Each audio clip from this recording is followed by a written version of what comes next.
free from it. Yeah, a simple way of getting together, having a talk about,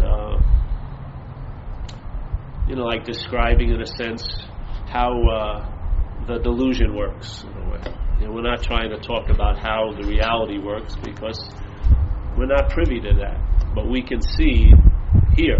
We see what's happening, we see the thoughts, and so we can learn how it works on that level, how the sort of dilemma works by seeing it. And who knows why, it doesn't matter, just the seeing of it tends to sort of loosen up the bonds, that habit of always looking down in the sense of I know it sucks, I know it's never going to get better. That little like mental tendon is snapped, and you look up, and then you see, hey, the sky's pretty freaking clear. Yeah, and then just like you see a cloud today, you can definitely say this too shall pass. The cloud's going to pass, no matter how big it is, no matter how much potential of rain it is. It's going to come and go. What's holding it doesn't come and go. And in a sense, what we are doesn't come and go. Even though the vehicle that we seem to be in does, what we are doesn't come and go. So the doesn't come and go and the doesn't come and go match, yeah? And in that matching, you can see what's coming and going. So,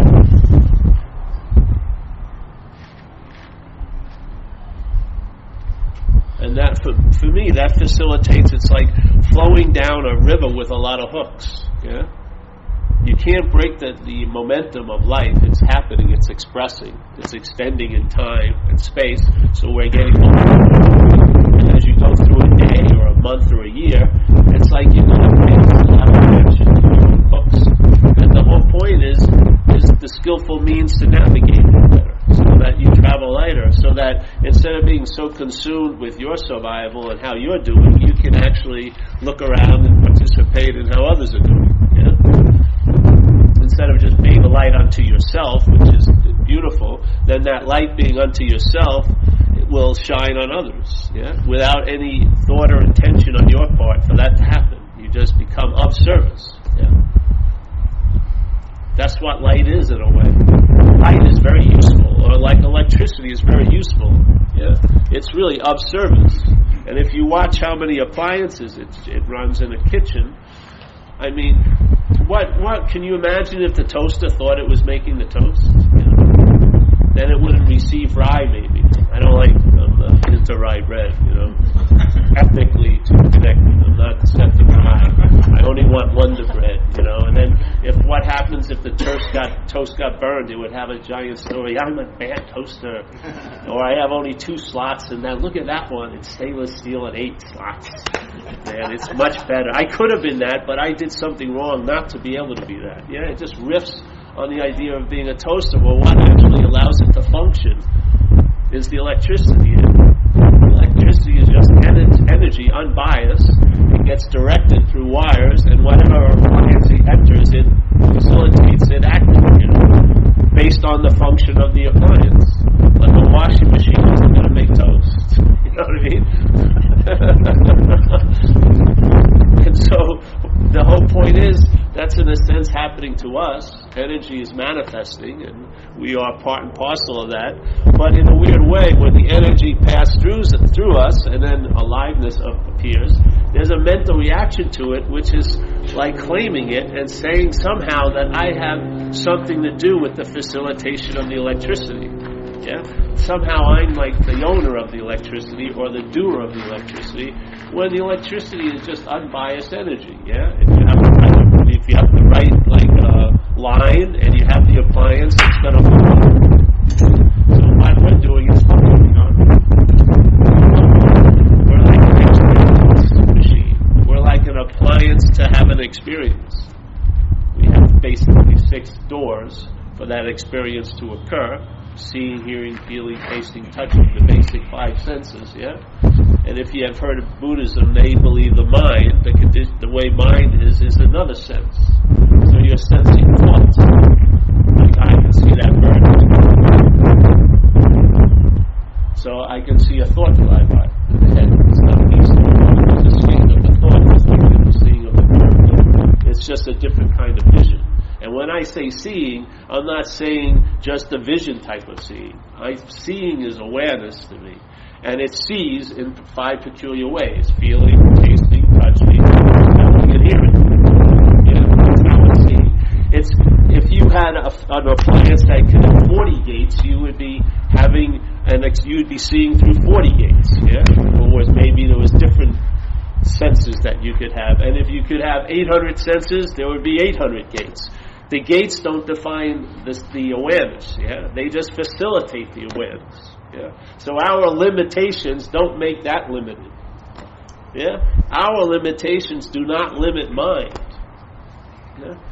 The limitations of a toaster, like if you pour a smoothie or a juice drink and thinking it's going to make a smoothie, it's going to short circuit it. Yeah. For us, like alcoholics, if you add alcoholism or drugs, it short circuits our appliance.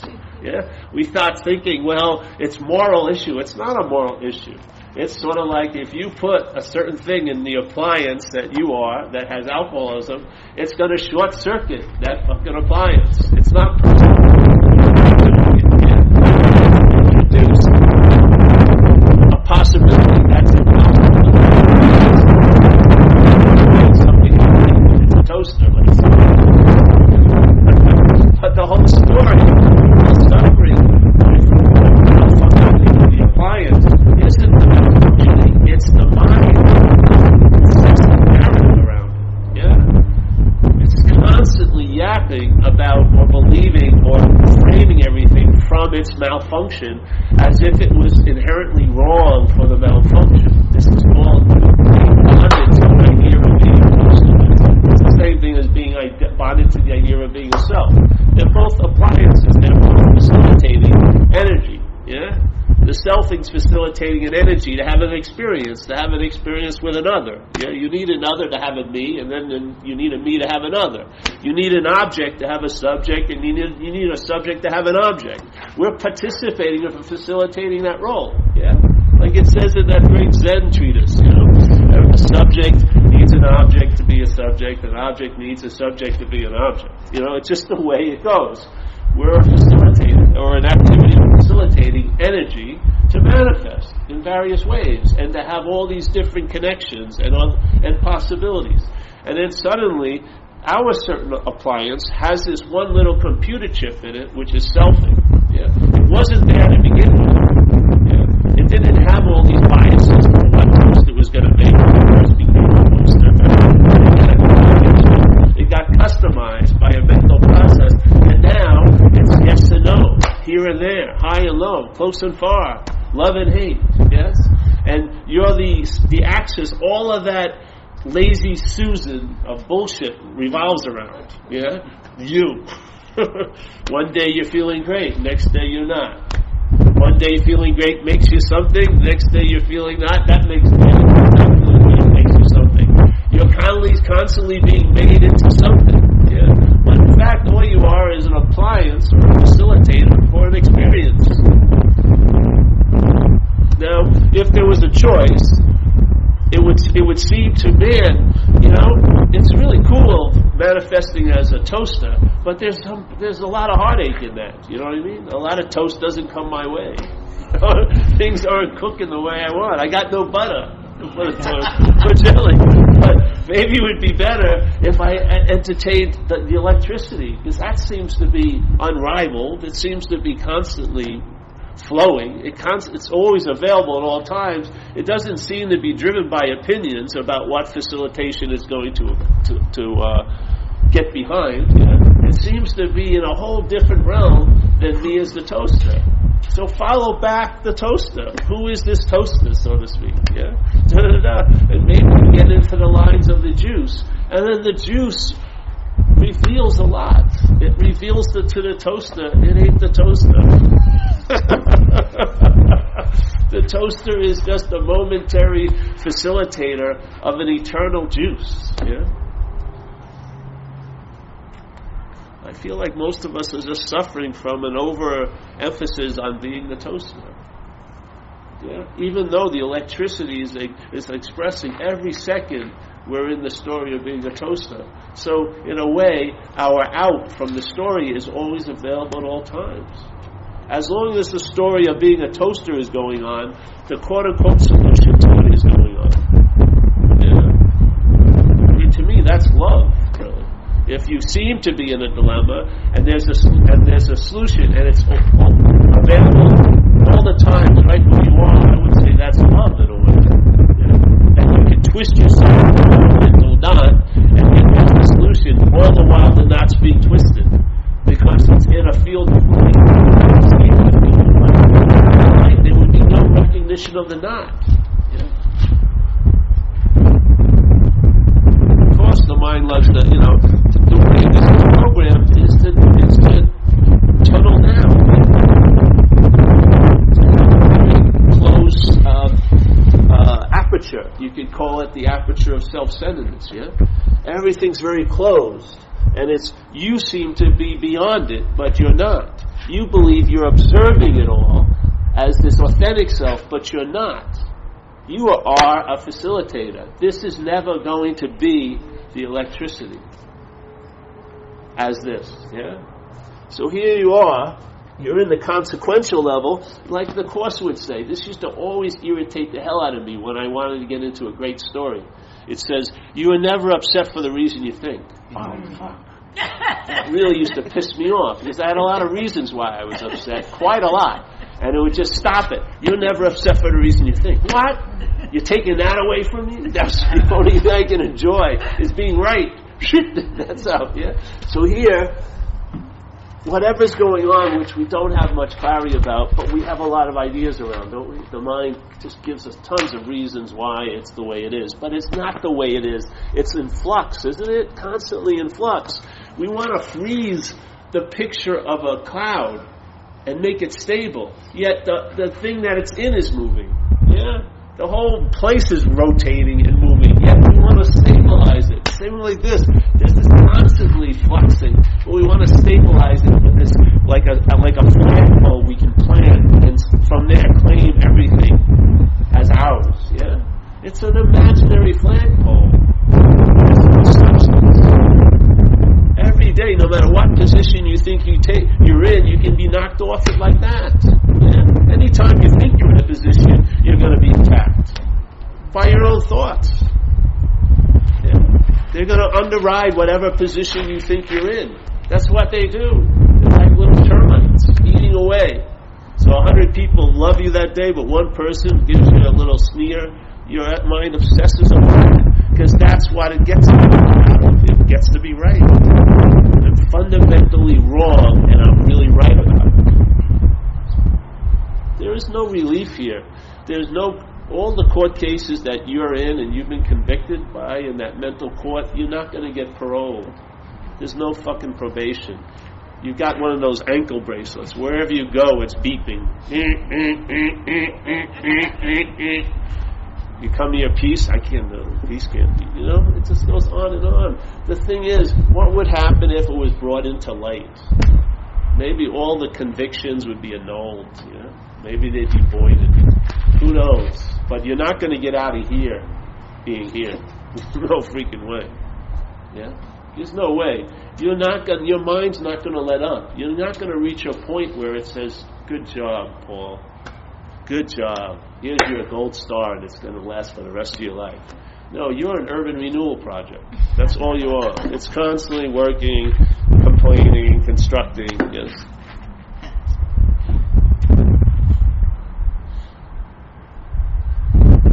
So feelings, yes. Feelings are very, very juicy. Very, very juicy. And they want to provoke a story. Yeah. The mind loves when it's like when it can wrap a feeling around an idea, because it can really move on that, the conditional mind. As soon as you give it the go-ahead, like you buy into one, you're on a stream of thought that can destroy something. Relationship, be it whatever that seemed to you've worked hard for all your life can be, like they say in AA, you have 24 years of sobriety, a long time to get to where you are. One drink can collapse that in an hour. Yeah. One drink can erase all the seeming stability in your life. one drink, 24 years, one day. I see people go out on Friday, they're totally fucked Saturday. Totally. I mean, here you have to see destruction happens much faster than construction. It just does. Yeah. Destruction takes a while to build a house, takes about 5 minutes to blow it up. You know?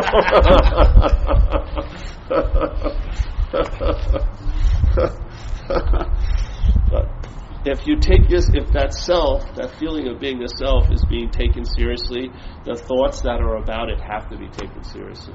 You can't separate the two. Yeah? The seriousness gets conveyed through the thought system about that one thought called Paul. If you're serious about that, you'll be serious about the thoughts. They'll always enter the council room and they'll be weighed and debated. They're fucking lies most of the time. Yeah, they're all about what's not happening. But you and I can bring it in and let it have an influence in what's happening. Yeah? As soon as we, oh yeah, that person's fucking, it's in. Yeah? And then see what it does. So there is a solution. Obviously the ultimate one is that it's an imaginary problem. When that stabilizes, you can travel light on a consistent basis. Yeah?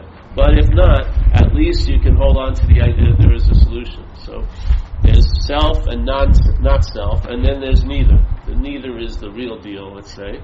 But let's say in a pragmatic way here, there's the sense of the self, and then there's a sense of not being a self. Yeah? Behavior streams from both rivers, from both sources, from both reservoirs. Streams of meaning come through the appliance. Yeah. So from the meaning, from self-centeredness, a certain stream of meaning will come. You've witnessed or seen quite a lot of it. It doesn't have any more new ideas. Yeah. We've entertained all the possibilities self-centeredness can provide and offer. Yeah. It offers hope. All of its solutions are based in time. The warranty or the expiration date is usually past due when you get that solution. So it's a problem, and so on and so forth. Then there's another aspect of mind, you want to call it non-self. Well, that aspect of mind also streams through this, and it streams a lot of meaning. And that meaning may be much more conducive to the mind itself. Yeah? You may be able to travel lighter. It may provide a buoyancy where instead of being constantly face down on the consequential level, you're floating on it and you're looking up. Yeah? And so you can sense that. Instead of looking on the river that's moving you, why, and all the rocks underneath it, you're floating on it and you just see. The mind expands. It comes out of the closet and it expands. It comes out of that convoluted self-centered posture, that yogic posture it's been like frozen in for 30 years. It's a master of the yoga of self. And then it comes out, and then that's what you feel. You may give an interpretation of it as, oh, I think bigger today. I feel large. I feel expansive. I feel light. All that is a conception to try to indicate a sense of expansion. Yeah? So you come out of the consequential level. So here you are, and then the mind opens up. And the funny thing is, as the mind's opening up, it's not true, but it seems to be moving back too. Yeah? And it gets to a point where it passes you. So there's no idea of an authentic self.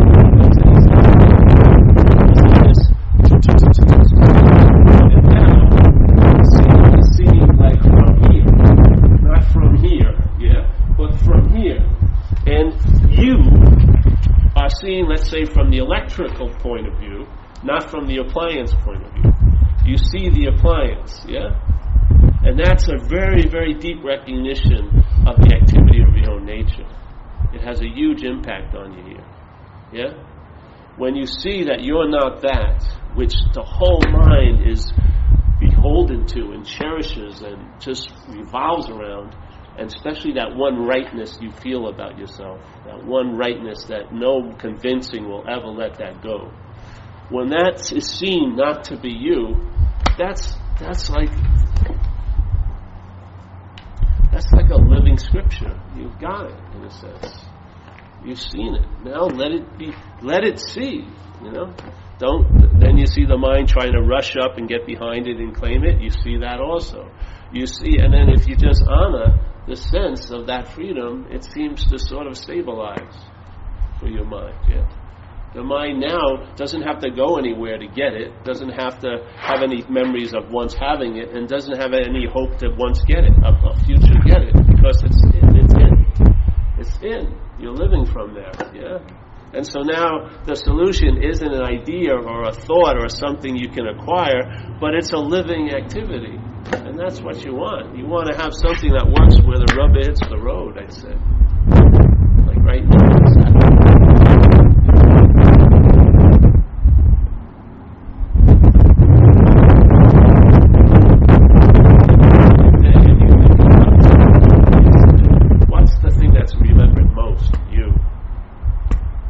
every time we go back into some thought about yesterday or a thought about the future, what's really being remembered is you. You have to be remembered. In moments when you're doing something you love and that's disengaged, there's no sense of Z or Paul or anyone else. Because there's no remembering of it.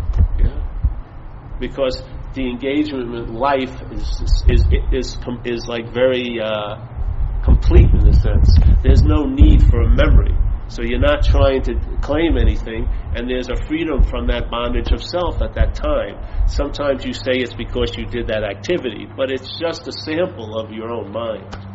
It wasn't brought about by the serpent. The serpent just facilitated it so that the mind could see. Well, what every thought? When you have a thought about yesterday, what's remembered? You in yesterday. When you have a thought about the future, what's being remembered? You. You're not being remembered in the future. It's the obsession with the future that is used to remember you. The future, it doesn't give a shit about the future. It uses the future to remember itself. And it uses the past to remember itself. Because it's not so. It has to be conjured up.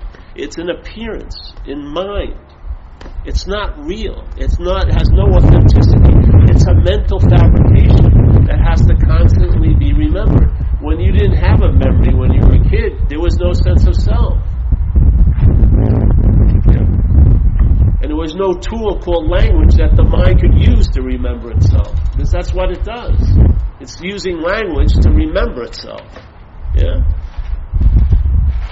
It's using language to remember itself as a noun, a past noun, a future noun, and a present noun.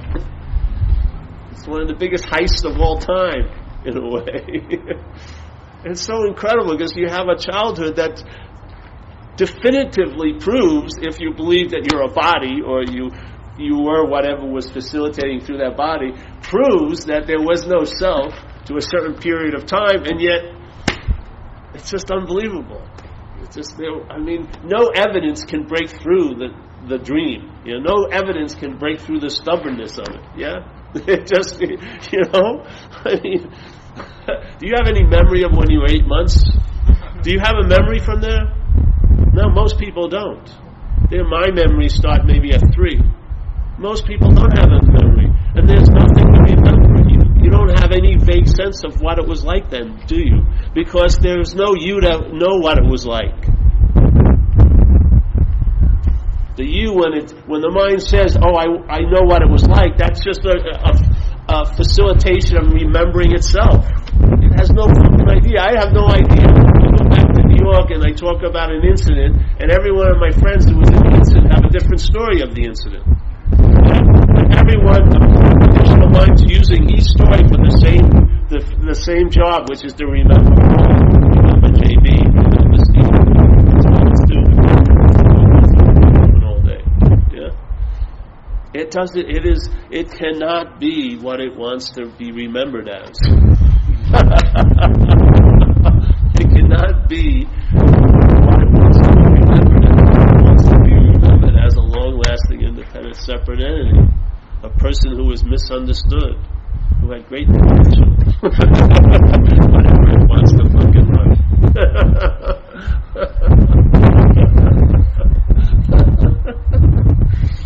So let the lens open.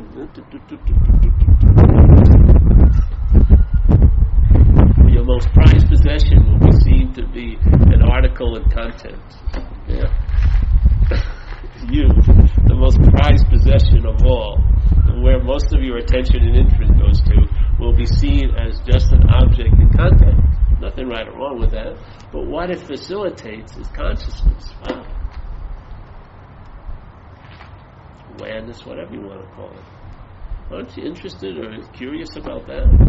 What is it that's fueling my experience all day? What is it that allows me to think in such a small way or not think and be in such a large sense? What is that? Is it you? The toast. Yeah. My function as this is to perceive things. Yeah. To perceive things as other than me. To perceive a world that's real. To believe that there's time. And to believe, I don't know what to make of space. So we just don't even pay attention. Right? It's just all other things appearing in space. Yeah. We're moving supposedly, and we don't feel like we're moving at all, do we? We're wondering why it's hard to climb up the hill. No one's going to a cafe and talking about the effects of gravity today, are they? Oh, gravity was really hard on me. My left shoulder, you see it's bent down more. Attitude towards me today. No one the fuck even notices gravity. Yet it has a huge effect on this thing that we seem to want to be all day. Yet we have no idea of the effects of gravity. Yeah. And then you think you're strong, and you listen to these tests. Chimpanzees are 4 times stronger than humans. Fuck that. No matter how much you pump weight, you're never going to be stronger than an ape. Yeah. They can jump higher, and they're more aggressive. It has limitations. It's a facility. It's not meant to go beyond itself. Yeah. You're not going to transcend this as this. It's impossible. But if you're not this, that could be what you would call a transcendence. The transcendence is being right here, right now. That's the transcendence. This is how transcendence looks. It really does. It looks exactly like this.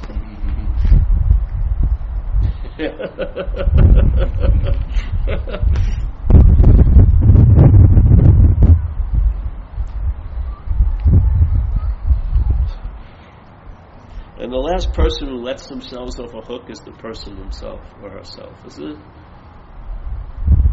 Some people are unconsolable. No matter how many people they have surrounding them that wants to console them, they're unconsolable because there's this thing of rightness there, yeah? And that rightness is like the first bite of the parasite. It's like the first sting. Yeah, it's like the one, when that gets released, the parasite loses its power over the host. Yeah? That feeling of being right. You know what I mean? That deep one. You don't share it with it. You may share a lot about it, but no matter what people say, you still think you're right about it. You know? I don't deserve love, let's say. You know, that's a big one. Yeah? And then there's a big pantomime gets played out about that.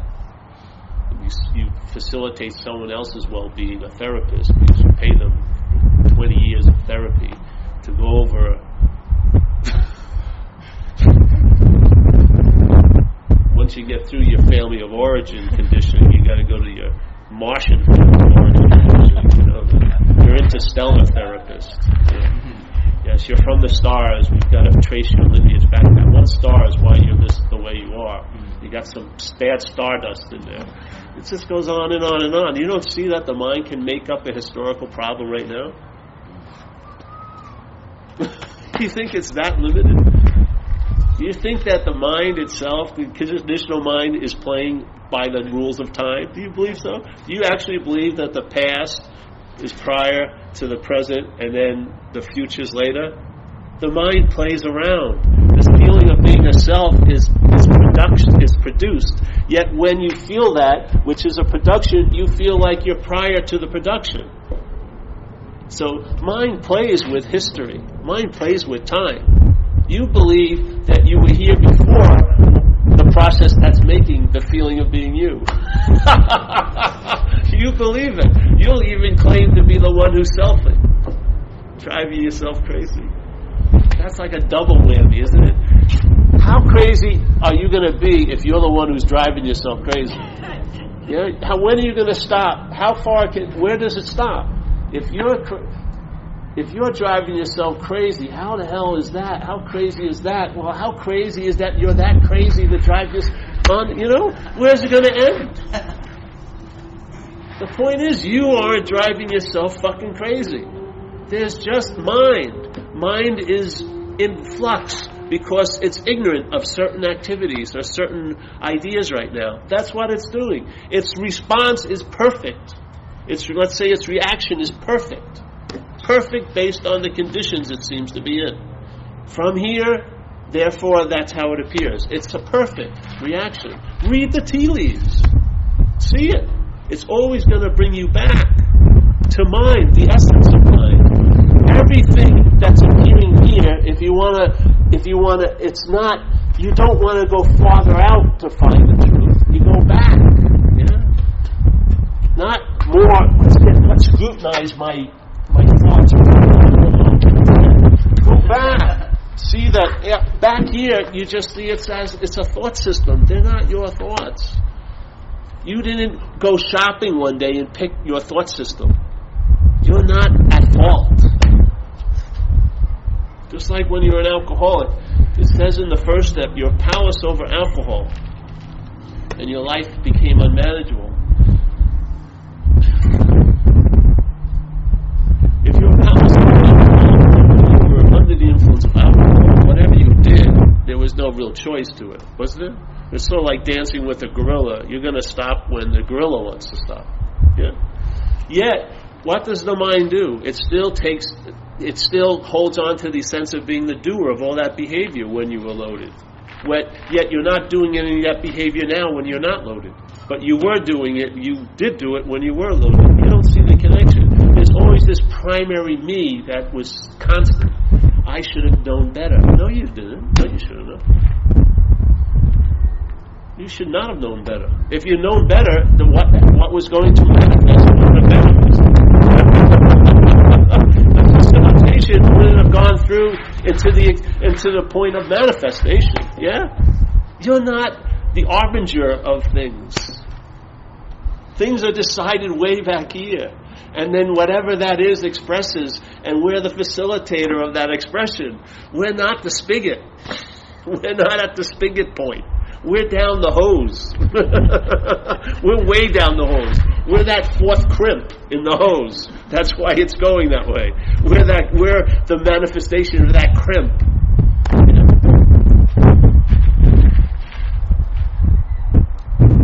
Well, if I was powerless,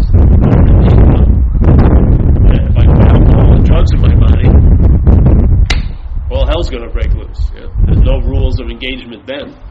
Anything can possibly happen. Yeah? Someone 24 years or sober hasn't seen a policeman in 24 years, drinks, that next day he's having an intimate relationship with the policeman. Yeah? Just like that. What's the biggest influence? You or the drug or the drink? The drug or the drink? And the mind used to that, and then, let's go. Yeah? Let's have another version of hell for a while. Yeah? This hell's going to come so fucking fast. And it's going to have you so overwhelmed so quickly you won't know what hit you. Yeah? And it's going to take a long time to receive. What? And then it stays, You ever when I used to get in trouble, there would be a decision based on self that put me in a position to be hurt and I act out. But that acting out caused consequences for months and months and months. Urinalysis tests, having to go to a probation officer. All for one fucking act on a Friday night between 8:05 and 8:07. Lasted years. This is called manifestation, isn't it? Something is expressing and extending here and manifesting the law like crazy. And just that chemical action allow it to occur. Context to all that. Awareness. Without awareness, there would be no reveling in the experience here. We have to have the light to illuminate what's happening, so that there's a noticing.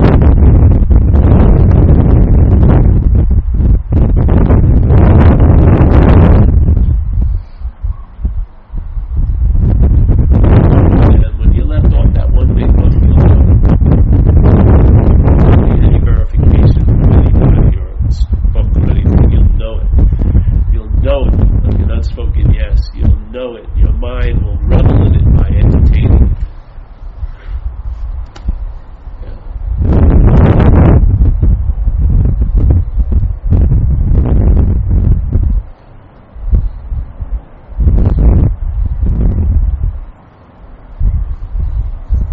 So wherever you believe you are, whatever level, if you believe your house is on fire, then get close to some pails of water, yeah? But don't believe that's what's so. That's just how it's appearing, yeah? What's so cannot be defined by any form that is appearing in. It's just not the way it goes, yeah? Follow it back. Yeah. Maybe you'll get relief prior to the explosion. Yes. Like my friend, intuition. Gets intuition. This thing isn't right, but we stay with that thing because we feel like we're going to get something out of it, or some crazy construction of mind. And then all hell breaks loose. Yeah? What would happen if there was a now? Maybe the next time the intuition drops in, you'll follow it. You'll see. So you talk about skillful means in Buddhism. That's skillful means. You see the unskillful means of living out of self, and then you see the skillful means of living from or participating in the idea of not self. You know? See which one works better for you. See which one brings about what the mind may be truly looking for, which is like peace, absence of agitation, reliability in an unreliable place. Knowing its parameters, knowing what is permissible and not permissible, not right or wrong, or morally this, or spiritually that, but what works or doesn't work for you. If you live in those parameters, then you can be free range in those parameters. And maybe you'll be used to be available and to be of service to others. Maybe you'll be open to receive the help when you need it. All that stuff. The mind will come out of it, and it's a many splendid thing when it does. You'll see it will manifest in so many wild ways that like the download of that is you're just mind boggled how like infinitely multiple dimensional it is.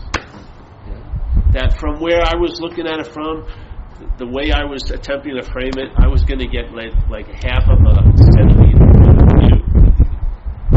When I was willing to let go of my way, my idea of that, or find a higher power, its own understanding instead of my understanding, or my not understanding, but its own understanding, then those revelations expanded the frame of how life is seen from this position. I didn't bring any carpenter in or a framework. Just entertaining that, it expanded the frame of how life's held now. And I've been let off the hook. There's no work on the next construction job. There's no pulling out the blueprints of how things could be better. I swear to God, the whole construction is let go. I don't sit home and think about, should I surf or not? I want to surf, I go surf if I can. If money's available, I do the job, I do that job. It's not like a big debate. You just go along with life.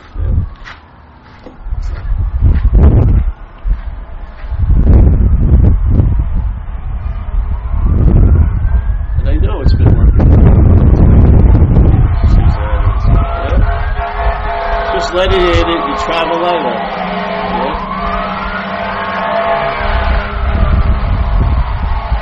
Basically, it's just a lot of old ideas. It's like a snake molting skin. The snake's not molting the skin. At a certain time, it's condition, and then the skin starts molting. That's what happens. We're in a new time and condition, and then the skin of old ideas and beliefs just start shedding, molting off. And you get pared down and economized. If you were trying to figure out how to pare yourself down, you'd be adding on. You'd be adding much more on. But life tends to sculpt you in a new way, and you just travel lighter through the consequences and situations of your life. You don't go to a manifest nirvana. You just travel lighter through life. There's no place you're going to end up that's going to be blissfully great every day, probably. Even if it was, you may not be blissfully great. Just travel later. That's the point. So yeah. Any questions today? That's why we tend to,